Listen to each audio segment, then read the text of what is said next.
Hello, welcome to Sheffield Board Gamers Podcast. My name is Rick. I'm joined today by Tom Cauldron. Hello, Tom. Hello, Rick. Hello, this is episode 57 of the podcast. We're going to talk about some of the board games that we've been playing recently. We've both been to Airecon NW in Manchester, so we'll chat about that and talk about what we did there. Some of the games that we've played as well. But before that, I don't know if you were on the podcast when I talked about this, but I was on Kickstarter and I found some cards that I liked, some playing cards. Quite expensive. They were $19, I think, for just like a little pack of playing cards, but like really nice with bold and artwork and like silver backs and stuff like that. So a really nice one. So I thought, I'll splash out and get it. But I was a bit disappointed because when it funded, the shipping came through and the shipping was $20 on a $19 item. So yeah, I kind of balked to a little bit of that. They've got in touch with me, surprisingly enough. I think they must be an American company because you don't really get that kind of customer service over here. It's a bit of a shock, really. Well, you do sometimes, yeah. I wasn't expecting it, but yeah, they got in touch with me and said, yeah, we understand it's expensive. So they made a couple of offers. They said, we'll knock you a bit of a discount off the shipping, or we'll send you a free pack or something like that. So that was really good. That's nice. Yeah, I was impressed with that. Yeah, very good. I think quite a lot of people end up a lot of complaints that Kickstarters get, or general crowdfunding sites, is about shipping. Like, yeah. Oh, hell, you're charging this? Yeah, but that's how much it costs. So But talking of playing cards, I was in Patriot Games, and they had some bicycle cards. The traditional sort of kind of manufacturer of playing cards, Bicycle. They do those kind of plasticky kind of cards that you get in like poker sets, and you see them in social clubs and things like that. But they've released some really nice sets as well recently. They've got some really nice ones out in a similar sort of style. Is that like silver and gold printing? Like the on the backs they've got that kind of gold and silver effect, and really nice artwork and stuff. And they've done a few different sets. Oh, fair enough. They're only about £10 each, I think, £10 or £11. There's like a Back to the Future set, and I think it's a few branded ones. There's like Lion King and a few other ones. They do like a Stargazer one as well, and I'm sure I saw like a cyberpunk one with like cyberpunk artwork on the backs. So really some really nice playing cards. Huh.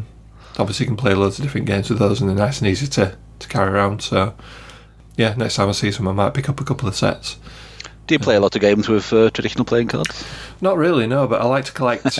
I've got a few sets of the nice ones. It's just a nice object. Nice object to have around. Yeah. Whenever we go away on holiday, if I'm going abroad, I'll usually call in at one of the local shops as well, because they usually have the little picture cards, don't they? Yeah. Of like your souvenir kind of things. They're really poor quality, but it's nice to have a little memento of like where you've been and what you've seen and things like that. So I've got a few sets that I've kind of picked up over the years. I do remember one set we had as a kid had matadors on the back or something. So it must have been picked up by somebody on holiday to Spain. But yeah. I'm sure there's a few of those kicking about somewhere. I'll have to investigate some trick-taking games or some rummy games or something, some traditional games to play with them. I'm sure there's plenty. Cribbage is nice. Have you ever played cribbage? I don't think so, no. That's one with a pegboard, isn't it? You can't leave your points on the pegboard. That's just for counting points, so you can do it on anything. But yeah, that's a good one. Yeah. I was thinking as well, if you wanted to play, we at the club on Tuesday we played Skull, and all you need is like 4 cards, 3 black ones and a red one, and you could play Skull, couldn't you? So yeah, there's a lot of games that I guess there's a lot of games that you play and you can think, I can see how they invented this with just basic cards, standard playing cards, like Rainer Knizia's Lost Cities. That's got 5 suits, but you can see it go exactly the same with 4 suits, but he just added a 5th suit just so he could sell it as a different thing. But I do like the artwork on some of them. Yeah, some of the sort of recent ones look really nice. And shall we move on to the games then that we played and chat about those ones? I happen to know we both played quite a lot of games recently. So yeah. So the first one that I played at the expo was Slay the Spire. So this is a new game based on the video game of the same name. Yeah, and the video game is quite card gamey itself. Yeah, very card gamey. Yeah. So it's not a video game of a card game, but it's like someone designed a card game and then it's not the video game version of it, but it's just Yeah. You can see how it started. In the video it's weird game, how, you are there's a few playing things cards that and it building your deck and stuff. So yeah, but the computer does all the arithmetic for you and working out everything. Yeah, All you do yeah. is you're playing this card and this is what happens. yeah, But yeah, that's it, yeah.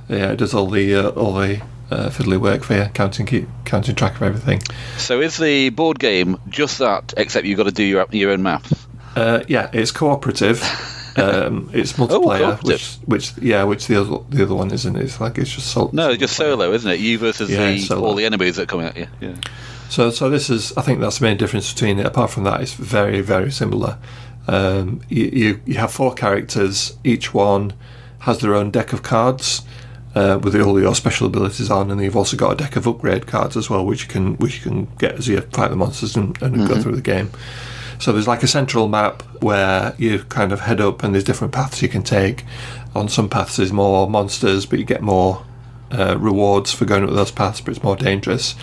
There's a shop you can call at, and you can buy cards from there and thing your deck out. You can get rid of stuff out of your deck, and then at the end of the path they all merge together, and then there's a big bad boss at the end that you have to fight. So in that sense, yeah, it's very similar. You play cards out of your hand, add up all your damage. You've got a certain amount of energy, so you start off with 3 energy. Some cards give you extra energy that you can play cards with. But most of the cards cost 1 energy to play, but some cost 2 or 3 or even more, possibly. So it's a game of kind of picking what cards you want to put into your deck and upgrading it as you go through the game and getting better and better. The guys had actually played Act 1. There's 3 acts, and it gets more difficult on each one. So they'd already played through Act 1, and they were just having a break and having a drink and things. And I said, "Oh, can I join in? I really want to try this." And they said yes. So I was the 4th player that was added in. So we played through Act 2. The starting deck that you get is pretty basic, so you get some free upgrades and stuff to catch you up to the other people. So just looking in the rulebook and saying, no, you get some extra coins, you get a couple of upgrades, you get a free card out of this deck and things like that. So I wasn't underpowered compared to the other ones. Mm-hmm. So yeah, basically you play cards out, you do damage to the monsters. The monsters will attack you in different ways. So sometimes they'll attack, sometimes they'll do special things like they'll buff up the other monsters, so they'll give them strength or weakness token. They'll give you weakness tokens, things like that. All this is tracked with Carbo tokens. I think this must have been a Kickstarter version, because it got like metal coins and coloured plastic miniatures and things like that. So it was all really nice. One thing as well that you get, I think, even with the base game, is the sleeves. So in the video game, you can upgrade your cards as part of the game. So if you get a basic attack card, you can flip it over and it becomes like even more powerful. So in the board game, it comes with a whole bunch of sleeves, and all the cards are sleeved. So when you upgrade one of your cards, you kind of take it out of the sleeve, flip it over, and then put it back in, and then that's your upgraded side. So that works pretty well. That's quite cool. And then the main part of it is kind of fighting the monsters, cooperating with other people. So I'll go up here and hit this monster. If you can give me some defense. I haven't got much buffing at this time, I haven't got much strength, can somebody give me a bit of strength so we can finish him off, and then we'll hit this one. So there's quite a lot of that discussion going on, trying to decide the most efficient way to kind of kill the monsters and knock the health down. So there's a lot of actual cooperation, not just you're all doing your own thing then. You can do your own thing, yeah. You can basically just play it's all simultaneous. So you hit it, then you hit it, then you hit it, then you hit it. Yeah. So you can say, I'll do a couple of damage, and then you hit it for one, then I'll do the rest of the damage and things like that. So there's no like turn order or anything like that. You're just sort of playing cards and discussing, the timing of when you're going to play them to get the most out of them. That's kind of the main part of it. So yeah, it's if you like the video game, this will appeal to you. It's got loads of stuff in the box. It's a big box with lots of different monsters in there. There's all the bosses, so there's 3 different bosses for each act, so 9 different bosses in total. So you're never going to get the same game twice. The paths are different each time, so you're never going to get the same path. The other thing was, though, it was quite long. I think with 4 players, it took us about 2.5 hours to play. Plus maybe about another half an hour for teaching. That was for Act 2. Yeah. Right. So Act 1 will probably be a little bit quicker, but Act 3 will probably be even more difficult because even more longer because it's more difficult. So that'll probably slow down even more. So for me, I think you can play it solo as well. I think there is a solo mode, but for me, it'd probably be a two 2-player game, maybe 3 players at a push. I think 4-player will probably take a little bit too long. But apart from that little nitpick, yeah, it was really good. I enjoyed it. I like kind of like deck building games and upgrading my deck and finding out all the combos and the strategies and stuff. So all that was in there. Yeah, with all the cards kind of working together. So yeah, it's pretty good. Yeah, it did look very nice when I came over and sort of looked over your shoulder. Yeah, it was. Yeah, it like the production was really good. Yeah, like I say, all the sleeves with the printed backs. It's got like the Spire artwork on the back of it, and the metal coins and the plastic miniatures, and you've got like neoprene mats as well that you can put all your cards on. Completely unnecessary, but well, yeah, it was nice. Are you likely to get it? Do you think? Or are you, I don't think you can at the moment. I think it was on Kickstarter. Right. And I think there is a reprint coming, but as far as I'm aware, it's not available to buy anywhere. I've just been looking actually on Google to see if there's any copies available, and I can't see any for sale. So yeah, I don't think it's available at retail yet, but I'm sure it'll be coming soon. I'm sure there's loads of demand for it. I think there will be enough demand. Yeah, I think it's had some good reviews as well. Yeah, and this one as well. So that'll add to it.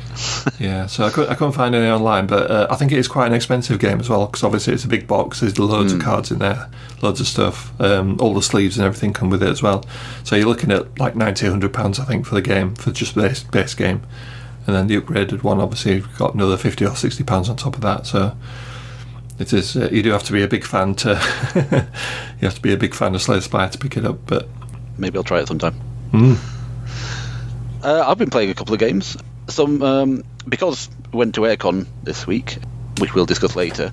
I've tried quite a lot of new games that I was wanting to have a look at, so I had the opportunity to sort of get them out of the library there. I seem to have been just concentrating on the one beginning with W at the moment. So I've tried out Wandering Towers. Have you seen this one? This is the one with the little cardboard towers that you're moving around a circle. No. Right.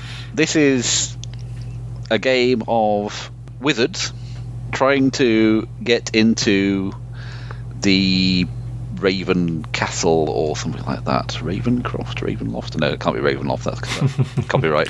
Anyway, they want to get into the Raven Castle, but they start out on this track. There's a set of discs set out in a circle, and on these discs there are some little cardboard towers, and on these cardboard towers are some wizards. And you can get a few cards in your hand, and you can play them either to move some towers, just pick them up and move them along the track a bit, and then put them down again, or move your wizard. Pick it up, move it along, put it down. When you move the towers, they can fit on top of other towers, and that tower that you're covering up might have some wizards on, so your wizards might end up getting buried under another tower, and then you might get a stack of a 5-story tower with some wizards somewhere in there, and where was my wizard? Was it second one down or third one down? I don't know. So it's kind of a memory game, because your wizards, you start off with 3 of your wizards out there on the board, and you're gonna lose track of them, basically. It encourages you to be mean by covering up other wizards, because as well as getting all 3 of your guys into the end castle, you've got to activate all 4 or 5, depending on the number of players, of your potions, and you activate them by landing a castle on top of some other wizards. So it encourages you have to be mean and cover people up in order to win the game. So, but people want to do that anyway, so it's great. But yeah, it's a fairly simple concept. It's fairly quick to play. It worked well, and there was lots of hilarity when people inevitably forgot where they were and go, I'm just going to uncover my wizard. Hang on, where was it? I'm sure it was there. Oh no. I had a good time with it. I played it 4 players. There was me and Polly and 3 other people who were total strangers, and they taught us a game, and it ended up quite close in the end. So a couple of us were like, and one more turn, I could have done it. But yeah. So the actual towers themselves, what are they? Are they like plastic towers, or are they kind of cardboard? Or they're cardboard, so they slot together into a sort of 3D circular tower. But they're very nice pieces. They just they all go, once you've put them together, you don't need to take them apart again. They just go back into the box, set up. Like in like with Colt Express, when you put those trains together, you don't have to take them apart. They all fit in the box. That's good. Yeah. So it takes like, once you've done that, it takes like 30 seconds to set up, put everything out, put the towers out, and then... It's kind of one of those mechanics memory where it's been frowned upon for the past few years, but now people sort of...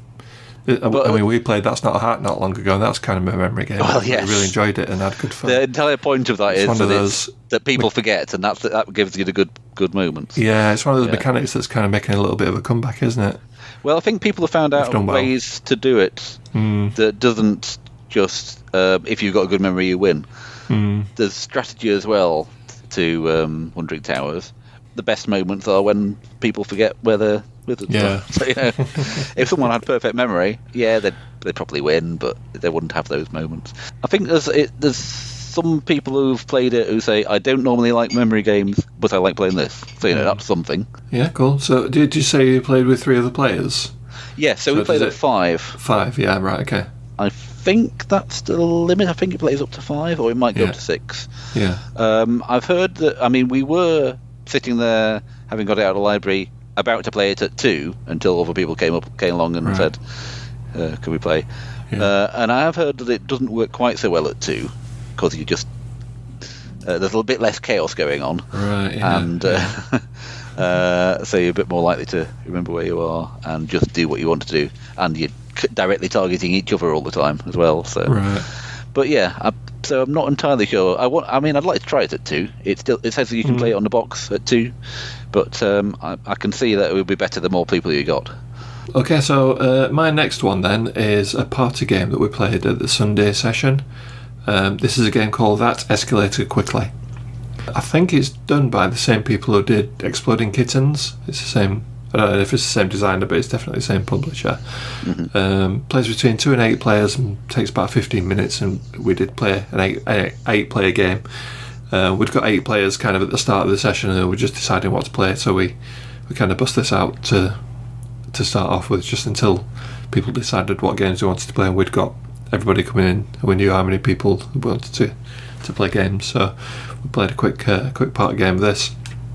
So That Escalate Quickly is a game where you get a hidden number, so you get a number between 1 and 10, which is secret, so everybody gets a secret number, and you're given a prompt. There's a load of prompt cards, and the questions are you have to rate something from 1 to 10. So I've got some examples here. I'm jumping out of an aeroplane.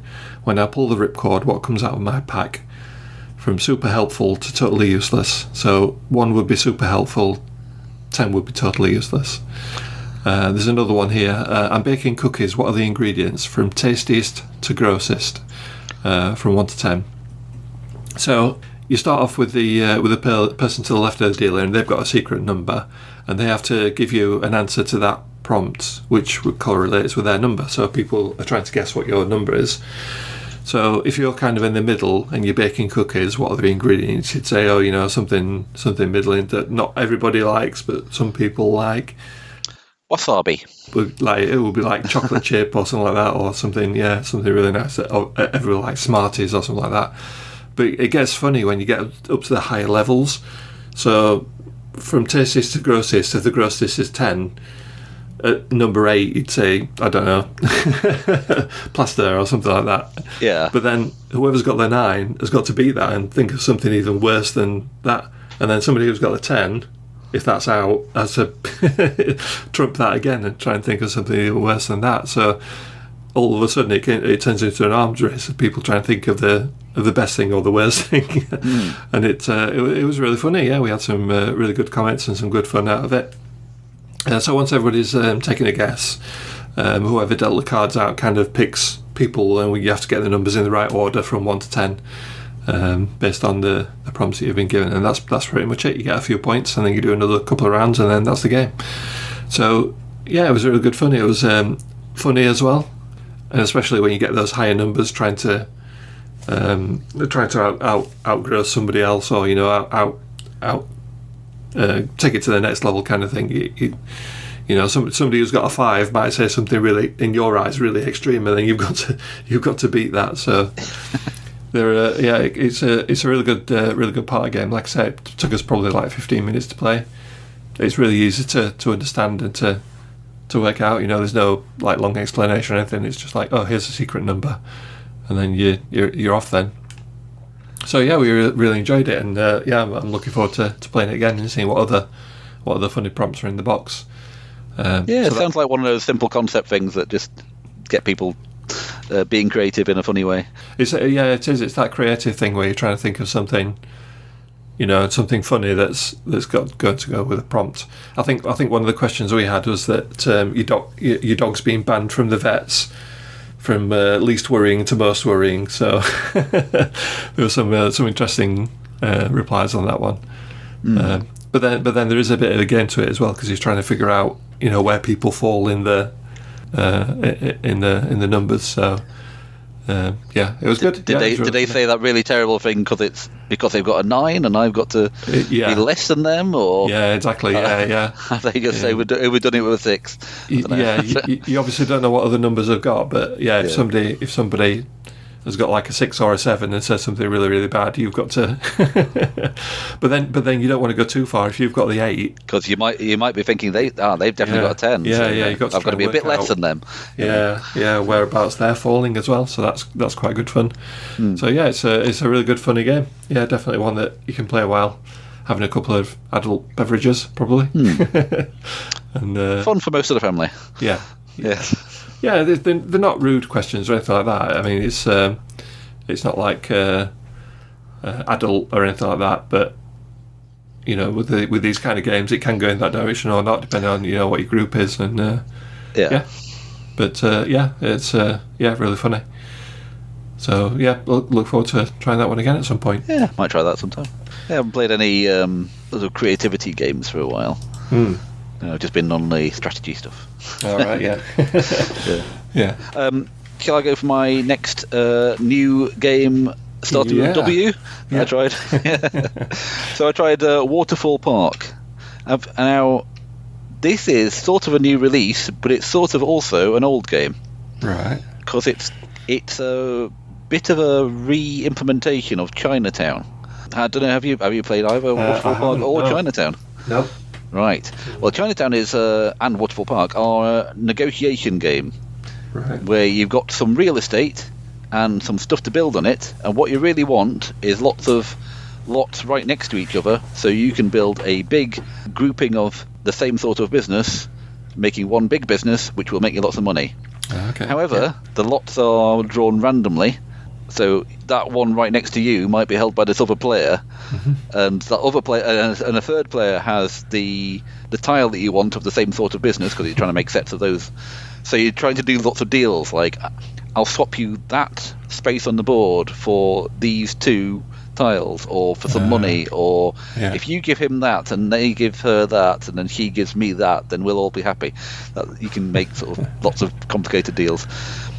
But Chinatown had the theme of, obviously it's Chinatown in some mid 20th century or early 20th century period, and you've got lots of different lots around the board with streets going through it. So some of the squares you get on the board are on a street front, and some are in the middle of a lot and away from the street. So there's different values of properties depending on whether they have a street front or not, and things like that. And Waterfall Park not only changes the theme, but also gets rid of the street front bit. It sort of simplifies it all a bit. Oh, okay, yeah.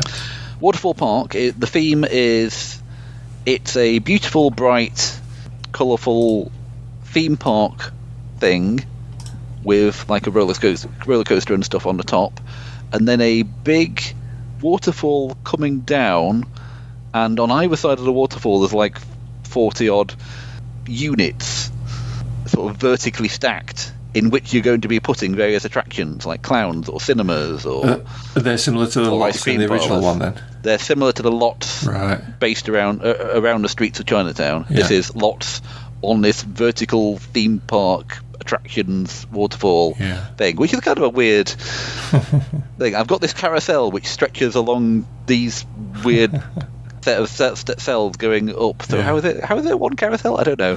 Anyway, and these clowns are sitting on top of each other for some reason. And a three-story bowling alley. Don't think about it too much, but it's very colourful and nice. But it's very colourful and bright, and they've simplified everything a bit. As I say, there's no different prices for street fronts. There's no different size lots. There's just the left-hand side and the right-hand side. So it's sort of come down to the core of the gameplay, and it's very accessible. Very simple rules. First off, you draw some numbers which correspond to different lots on the board. You've got 5 cards. You select 3 of them to keep, and those are your lots for this turn. So you put one of your tokens on. Well, you've got little plastic frames in your colour which mark out the lots that are yours. So I might put one on 58 and one on 57 and one on number 2 over there. I'm happy to get 57 and 58 right next to each other, but so that's because I can make one big lot. But otherwise, what do I do with that 2? Maybe someone will want it, or maybe I'll build something on it. And then you draw the tiles, which are the different attractions you can build on these. And then you have lots of negotiation, like I don't want this, but I want that one that you've got, and you might want this lot. And so you do all the deals that you want to do, and then you decide what things you're building on the lots that you have. And if you manage to make a complete set of something, some of the attractions are complete if you've got 3 of them together, some of them 4, some of them 5. You need 5 of the same thing all connected in order for it to be complete. And once it's complete, you'll be getting big money, but even incomplete things get some money. So every round, depending on what you built, you'll get some income. And after, I can't remember now, is it 5 or 6 rounds? It's whoever's got the most money wins. Right. So it's simple to explain, simple to play, but all the gameplay is in the deals that you're making. And I kept on thinking that I've got a bad deal. Why did I give him so much for that?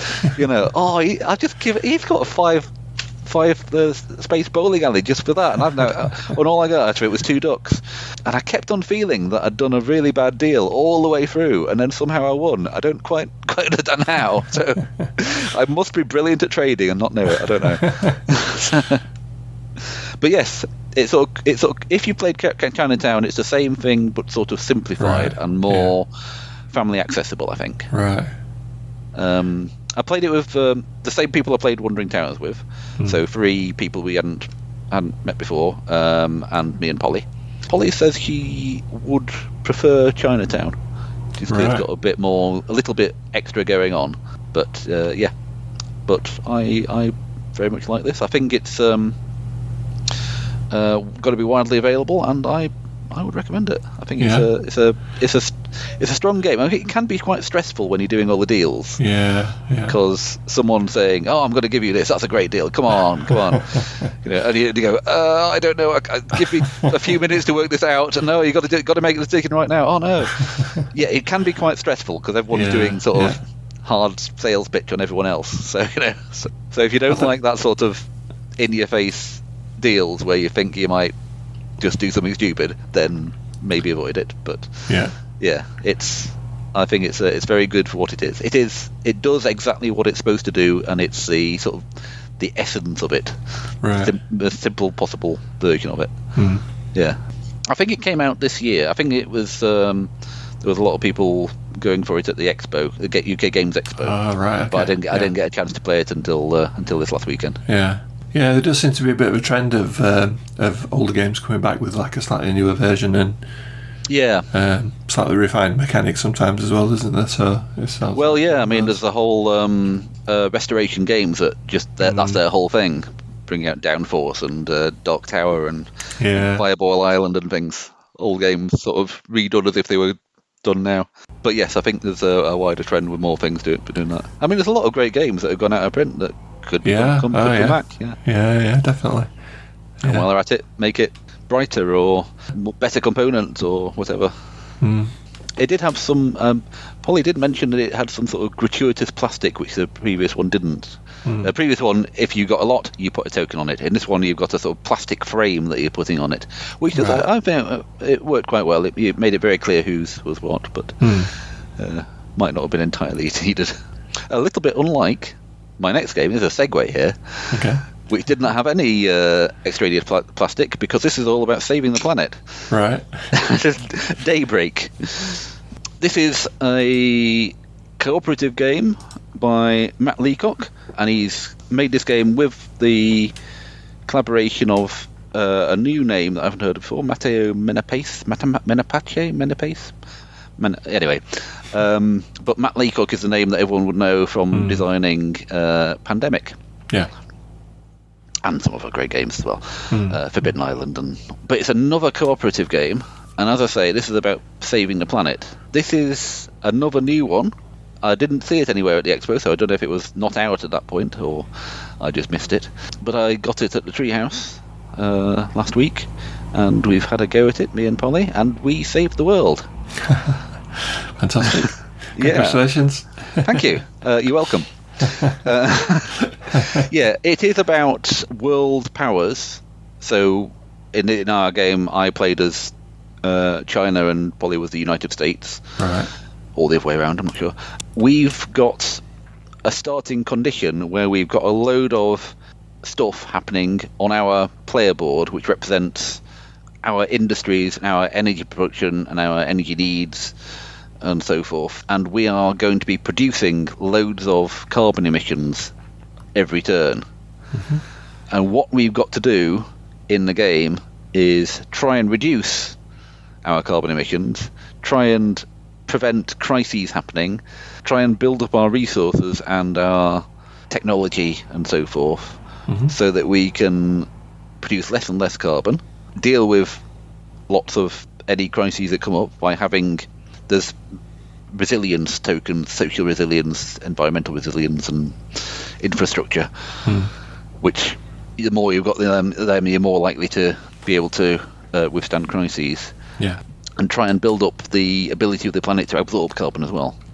Now, it starts off scary because you're producing massive amounts of carbon, more than the planet can absorb, and it just that everything that you put in a turn, if there's too much, it goes on the temperature track and starts filling up slots on that and putting the temperature up and up and up, which makes all the crises worse. You've got to roll the bad dice more often, but towards the end of the game that's getting better and better, and you're putting less and less carbon in, but it's about whether you've managed to do enough to stop the runaway train that you're on before it hits the end of the game, which is either as normal as you'd expect from a cooperative game. There's one way to win, and lots of different ways to lose. Yeah. So if you haven't won by the end of turn 60, then you lose. If you get to the top of the temperature track, you lose. If there's something else happening, as you can't survive a crisis or something, then you lose. Oh yes, if you've got too many communities in crisis, so the more people are suffering, like if you can't provide enough energy, or if some other crises happen, they will add more communities in crisis tokens. Right. So that's the third way to lose. And of course, one person losing, as in China hits too many communities in crisis, it means everyone loses. It worked nicely for us. I mean, as I say, we won. Yeah. So and not too. It didn't seem too hard, but there are many ways to make the game harder. Yeah. Like you can choose different countries to play with, like majority world player adds lots more energy need every round compared to Europe or the USA. So if you play with that makes it harder. And there's also challenge cards you can add in, like you have to have 6 resilience before you're allowed to win, or something like that. But the main gameplay mechanic is you've got multi-use cards which have an action that they're doing and also some symbols on them. The action depends on the number of symbols, so you can use a card either put it on top of a previous card. You've only got a set of 5 in front of you. Put it on top of a previous card, replacing that action, but now you've got more symbols behind it, or you can take a card and just tuck it behind, so adding symbols to an action that you've already got on there. Or a lot of actions require discard card to do something. So you get all your cards and a hand of cards each turn, and then you have to decide what to do with them. And that's where the tricky decisions are. And it was really tricky decisions all the way through. Like, oh god, I want to play this, but that would mean getting rid of that. Or I want to use this for the action, but I also need to add it behind that to make it add that symbol that I need. Or and I can give you a card. Which one do you need? So there's a lot of a bit of cooperation in that the working card together. play there. So do they have different abilities then? You said there's different countries that you can play as, and different. Do they have is it? Not exactly. They've got a different starting card deck.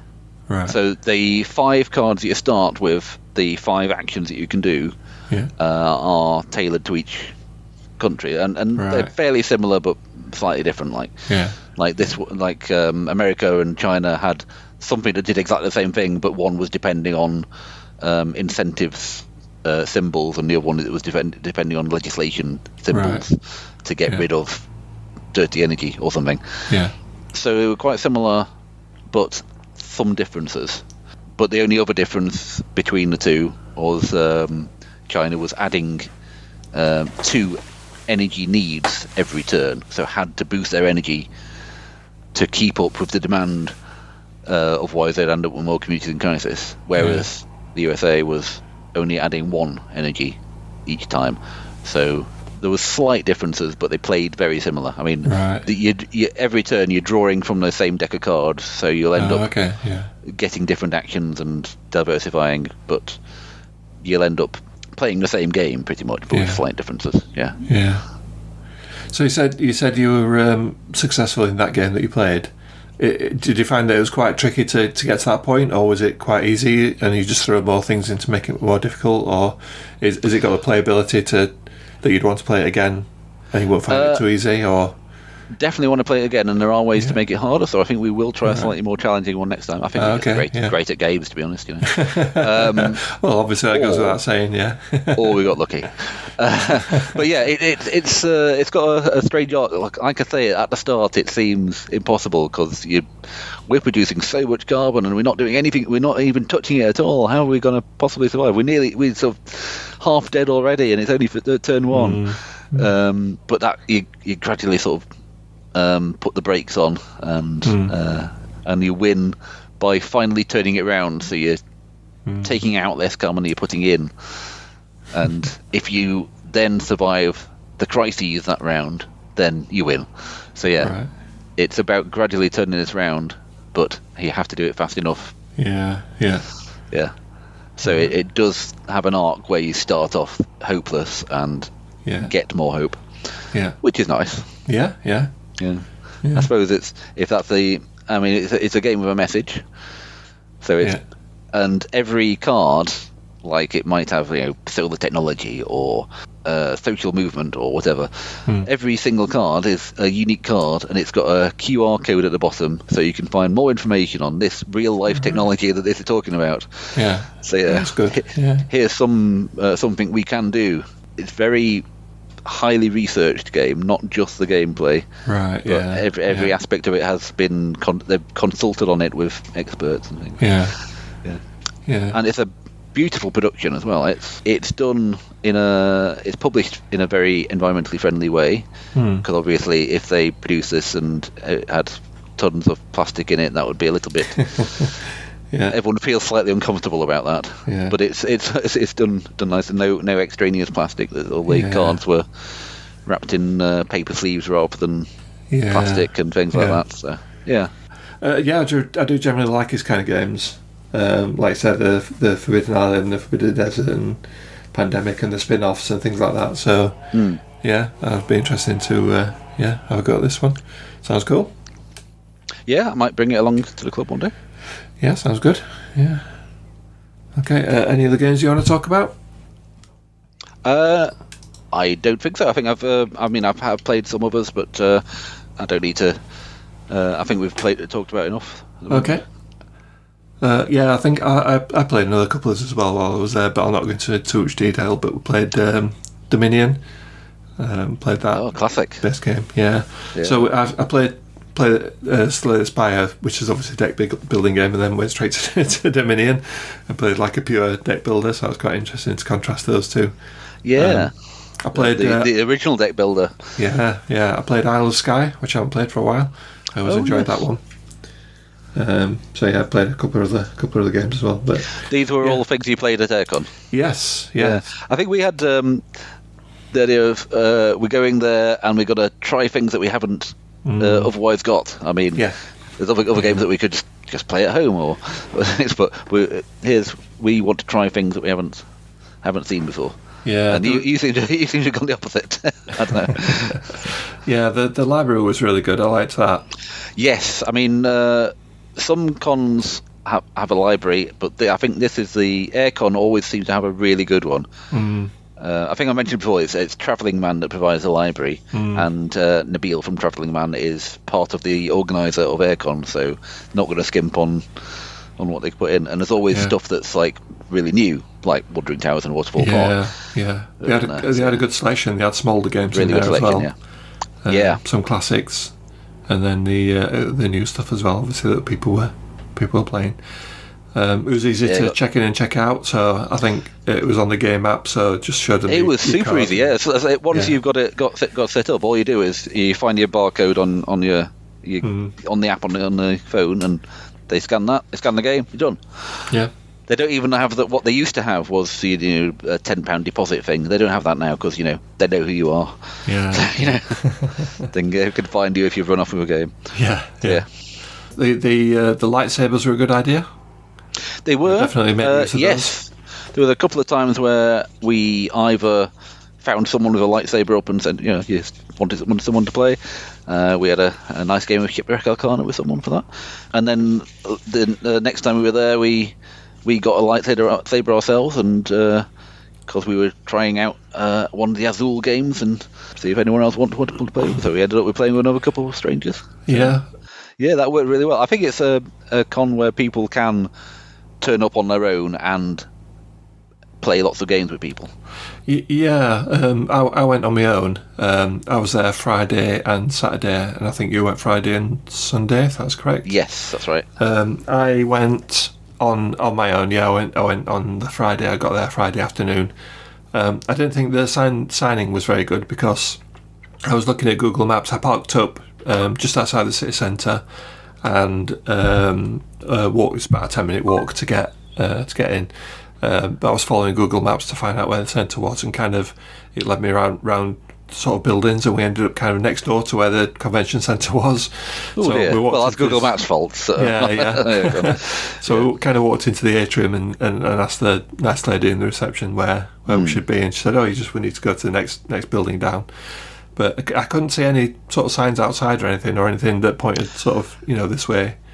No, they didn't have a big one outside saying Airecon here or anything. Which is a bit strange. I think there was a sign further up the steps or something that said that way. Yeah. But it wasn't big. So we eventually found it anyway and got in there, and so going on my own was absolutely fine because of the lightsabers and people wanted to play games. Obviously, turning up there, it was quite easy to just jump into a group. In fact, I played with complete strangers the entire 2 days. I didn't play with anybody that I usually play with. So yes, and even though we were both there on Friday, we didn't play a game with each other. So, Yeah. So so that was really good. It was nice. It was really nice. All the people were really great, and we had really good fun with the people who were playing and stuff. So that was fantastic. I think it's meeting people and things. It's a good place that they've got. They've got the convention centre in Manchester, so it's obviously set up for stuff like this. So it was a good sized room and a quiet gaming space upstairs and some event space. Yeah. They had vendors down one side and kind of around the top. So Travelling Man was there selling new games. There was a little stall selling second-hand ones, and then just outside at the top of the escalators there was a couple of tables for people to sell their second-hand games. So you could hire a table, I think, and people were selling their games there for As you went in, there were people kind of queuing up there to see what people had got and buying games from them. Was that just on a Saturday? Because I didn't see that. That was on Saturday, yes, I think. Yeah. Okay. Saturday morning. And then down the side there were a few people selling things like T-shirts and their own published games and things like that. There were a few people demoing games, RPG books, things like that. The food was great. I don't know if you tried the food, but I had one of those Korean rice bowl things. They were fantastic. Yeah, I had a couple of them. Really enjoyed those. Yeah, they were excellent. Yeah, really tasty. Yeah, there was only 2 food options really, but then the Korean bowls and then sandwiches. But then there's the whole of Manchester outside as well, so you're not going to be short of food. Yeah, it was bang in the centre, wasn't it? So there was plenty of places to go and have a break or whatever. It was really handy. We got there by train, so getting to Manchester Oxford Road, and it's a short walk away, so it's really handy. Right, yeah. And then on the way, when we finished on Sunday, and on the way back, we said, let's pop into the restaurant and eat. So, yeah. I mean, it's just convenient for everything there. Previous con I've been to was the Tabletop Manchester was in Manchester. It was a couple of years ago. In Manchester, and that was a little bit more out of the way near Old Trafford in a sort of old warehouse thing that was set up for events. But yeah, this is more central, easier to get to, and a more dedicated building, more suitable building. So I think they've upped the convention stakes there a bit. Yeah. You were saying when you went in on the train. I went in. I drove in by car. I pre-booked the parking, so I got a parking space just near the city centre, and then, like I say, it was about a 10-minute walk to get there, so that was all fine. Did you? They had all events on as well. I didn't even know this. They had a few, yes. There were a few Dice Tower people there, and I saw Mike DeLisio. Said hello to him, and I kind of mumbled and stuttered and said how much I appreciated the Dice Tower, and I really liked what he did and things like that. And he was very gracious and very very kind. Yes, I did not interact at all with any of the board game celebrities. I was thinking about asking for a photo, but I thought, no, I'll just let him enjoy his stay. I mean, I walked past Lee Garcia once. I sat next to Ben Maddox while we were playing Crokinole. Yeah. So, but apart from that, no, there were a bunch of Crokinole. I think there was a tournament going on. Yeah, there was a bunch of Crokinole sets out. I think obviously someone who makes Crokinole boards had provided lots of Crokinole boards, and they had a tournament on a Saturday. Obviously we weren't there at that time, but the Crokinole boards were out all weekend for people just to sit and have a go at. We had a few fairly incompetent games of that. Crokinole was fun. But I was saying apparently there were some events. I didn't even know these were going off, but there were some party games that were playing, and there was a bingo game, and like a panel. They did a hot wings challenge. Yes, so all the celebrities would be up there eating hot wings and answering questions. Or something. I don't know where that was. It must have been one of the rooms somewhere, but I didn't see. Again, I didn't see any signs or anything. There were no leaflets to say, "Oh, this is upstairs" or anything like that. No, I mean they had a little program booklet, conference program that you got when you at the front desk. I didn't see that listed, and in there among all the other stuff, they had the list of what events were on. Right, I just missed that then. Yeah. Belgian beer tasting as well, which has nothing to do with games, but I think the organisers like Belgian beer, so they can put it in if they want. That's fine. Yeah. But no, we didn't do any of the events this time either. Right. We explored up there and thought just to pop the head around. There's the RPG bit. There's the quiet gaming area. Oh yeah, that's nice. But we didn't do any of the events. So this is the Manchester one, the Northwest one. I think they're doing them sort of in different areas now, but the main one is usually there's still Airecon right? Prime. I think is the main one here. It's still a lot bigger than this one. Is it? It's Airecon. Yeah, Airecon Northwest was a fraction of the size of what the Harrogate one would be. Oh, okay. Yeah. But this is you haven't been to any of the other Airecon ones, so no. Yeah. This was about the size that Airecon was a few years ago. Right. But it keeps on growing. they've got they've got sort of branches of it in various different. Is there one in Telford or something there? Yeah, they're doing a few different places. I mean, they're getting further and further away from the River Aire. But, but yeah, they're all good. I think they're all going to be sort of conventions where the focus is on playing rather than buying or stalls or anything. It did seem to be that downstairs. Yeah, there were, like I said, there were areas where people were selling various things around the edges, but the main sort of hall was just like rows and rows of long tables, wasn't it? With I like the tablecloths as well. They put tablecloths on them all, so there were no. Yes, it was all nice and very handily. One row was blue, and the next one was red, and the next one was green, or something. So you could direct people. Oh, I'm on the third one up on the blue section. Or yeah. If you need to do that, yeah. I did. Nice little thing. Yeah, I did buy a couple of games while I was there. I bought Rajas of the Ganges, the Dice Charmers. That was from the second-hand stall. Oh, right. Not played Rajas of the Ganges, but this is the smaller dice version of that, like a roll and write game. So I bought that. I bought Sky Team on your recommendation. Oh yes, have you played it yet? I haven't tried it yet, but I'm looking forward to giving that go at some point. Well, I hope you like it. If you don't, you'll blame me. So. And then, what else did I buy? I bought something else as well. Imperial Miners, which is by the same people who did Imperial Settlers, but it's a bit more of a streamlined kind of tile card placement type game. Again, I've not tried it yet, but I'll bring that to the club at some point and hopefully get that played. So I did. I did save up a little bit of money to take with me because I knew there were going to be people selling games there. So I thought I'll save up a bit and take some with me and come back with about £1.20, I think. So I did after all the food and the drinks and things like that. Oh, I bought a mug as well. I bought an Airecon mug. Oh well, yes, as like a souvenir. So yeah, that was good. To prove you've been. Yeah.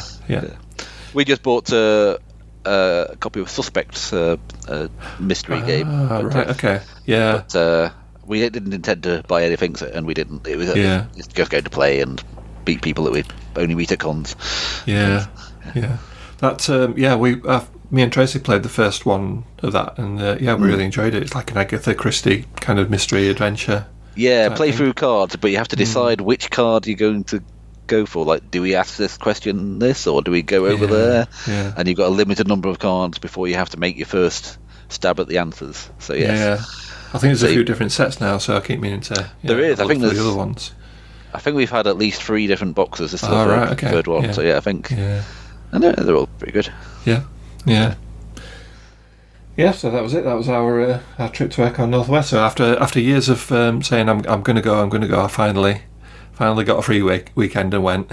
So that's it. There's no stopping me now. When you're going to go to the next one. Yeah, Expo and Origin. Yeah, but it was. I mean, it's like you know when you first start coming to the club and you don't know anybody and it's a bit nerve-wracking and things like that. Mm-hmm. Yeah, it was a similar sort of thing. Obviously, you're turning up, not being before, you don't know what it's going to be like. But I found everything was really easy. Everything was easy to find players for games and everything. And I had a fantastic time. So definitely really enjoyed it. Mm-hmm. As I say, it's definitely a different sort of thing to UK Games Expo. If your first one had been that, you might have walked in and been totally overwhelmed by hundreds of stands and massive crowds. But this is just friendly people sitting and playing games. So, there was there was plenty of room for everybody. We never had trouble finding a table or anything like that. The Friday was a little bit quieter. This Saturday that I went to was a bit busier. How was it on Sunday? It was a few more people than there were on the Friday. Yeah. But I'm sure that Saturday was the busy day, so we missed that. Yeah. Obviously, we can't compare it to that because we weren't there. Yeah, but even then, like I said, there were plenty of room for everybody. There were plenty of chairs and tables and everything, bags of room. So no issues there. There were no sort of people crowds or anything like that. It was just very very relaxed and fantastic. Really enjoyed it. So. Yeah, it's all very friendly. I mean, you see the organisers walking around. There's obviously one of the main guys is Mark. Oh God, is it Mark Cook? I think his name is. Is a massive tall guy, so you can definitely see him walking around. Yeah. And so they all they're all available and friendly, and it seems like there's lots of people that know each other and things. Yeah. Oh, and when we got our tickets on the Friday, we were served by someone with the on a name tag. It just said Mark's mum. So you know, so that's nice. Yeah. Oh, brilliant. It makes it feel more sort of friendly and family. Yeah. Oh, good. Yeah. So that's it then. I think so. Thank you very much for coming on, Tom. It's been great talking to you as always. It's been fun. We've been Sheffield Board Gamers. Thanks for listening, and we'll catch you on the next episode. Goodbye for now. Bye.